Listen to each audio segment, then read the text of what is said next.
Vienas iš įdomesnių Renault Zoe tokiu atveju dabar, bent jau aš taip spėju, tai apsitepalavęs reduktorius, bet dar neaišku, iš kur bėga. Nu čia matos va lašas, bet ar čia ar kitur įtarimas yra trūkęs korpusas. Galbūt diferencialas, kabino korpusą, tas pirštas išlindęs. Tai dar parodysiu nuėmus dangtį, koks vaizdelis. Nuėmus matos blizgučių daug pilna. Va čia va tokių, vienu žodžiu, aliuminio pudras, čia va stipresnės drožlės.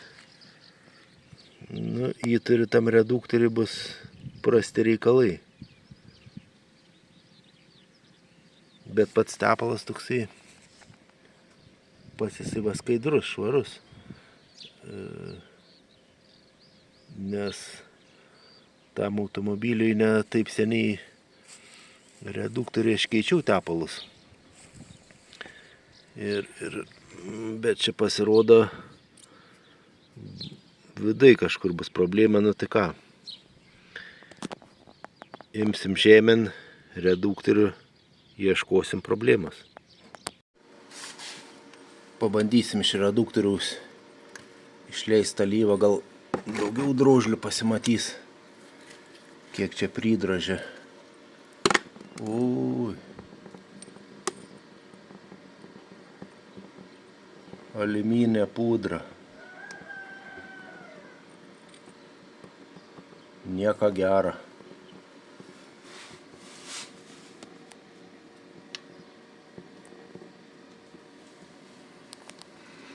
Na ką, viskas aišku.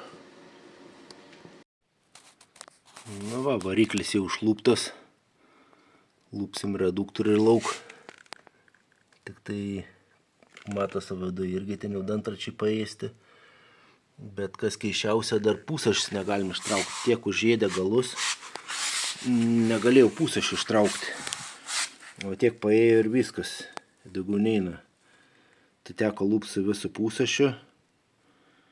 Ir dabar kažkaip reikės bandyti jį iškrapštyti. Bet įsivaizduoju, kad čia viduje kažkas pasiėdė šlycai ir todėl jis neišsitraukė. Nu tai ką, bandom toliau. Atsidarėm ir turim tokį vaizdelį. Tai va matos, magnetas pritraukęs košės jau žiauriai. Tai subirėjęs čia matos diferencialas buvo. Ten va viduj, kas gudriai padaryta, sakykim, kai važiuoja pirmin, sukosi prieš laikrodžio rodyklę dabar taip žiūrint ir teškia tepalą dar pro čia va. Ir tepa kitus guolius. Gan gerai padaryta. Tik tai kodėl čia viskas subirėjo, tai nežinau. Bet vaizdelis tai nelabai koks. Tai va, turim tokį dalykėlį. Na ką, bandysim žiūrėti, ar čia išeina kažką dar prikelti, ar kitų guolių ieškoti, ar išvis kitą reduktorių dėti. Tai sakau, kas įdomu, va čia buvo, kaip atsimenu, keičiau, buvo juodas tepalas. Ir po keitimo, pravažiavo tą mašiną kelis tūkstančius, nedaug. Ir kažkodėl va taip atsitiko, bet matosi, po truputį plovimas vyko. Apiplovė tos kraštus, bet kodėl va čia tokia makaliošia, tai nežinau čia. Matos, tik sakau, diferencialo dantračiai subirėję.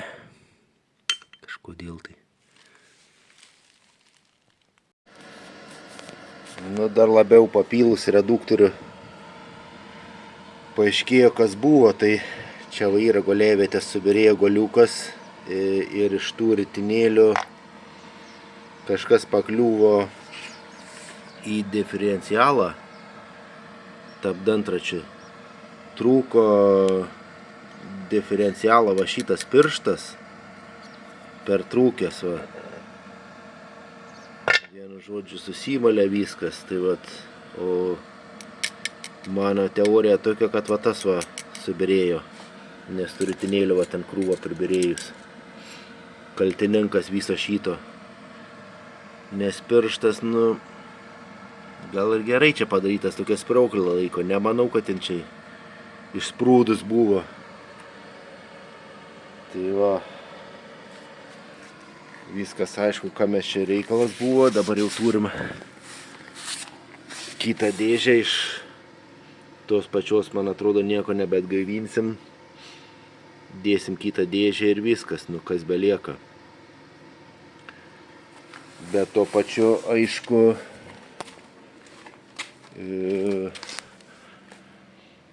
išsiardžiau dar variklį, nors tokie garsai kaip ir nepasakyčiau, kad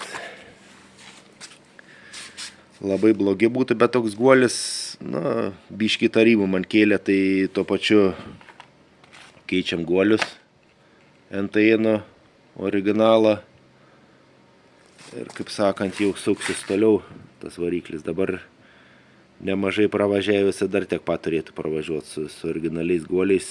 Dėžė irgi kita nedaug buvo pravažiavus, tai manau, renkam atgal viską ir važiuosim. Na tai jau po biškį rinkinėjim atgal. Variklis įkeltas. Buvo visas priekis nuimtas. Tai vat, pas ką yra su radaru, tai siūlyčiau pasižymėti tiksliai, kurioje vietoj buvo tas radaras. Ir labai atsargiai su juo gražiai padėti nenudaužti. Nes kitu atveju po to gali tekt kalibruoti tą radarą iš naujo. Gali nebematyti jo. Tai va, renkam viską atgal.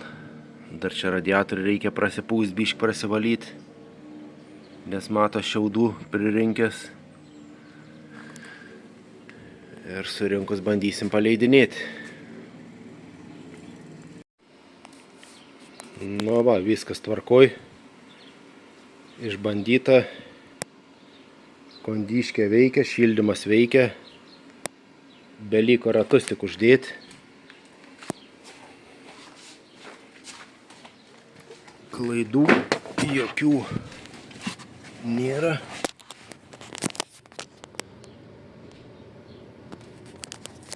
Viskas tvarkoj. Važinėsim, ko gero dabar ilgai be gedimų, nes ta prasme čia buvo daug darbų padaryta ir guoliai profilaktiškai pakeisti variklio. Tai vienu žodžiu, gedimų jokių turėtų nebeišlysti.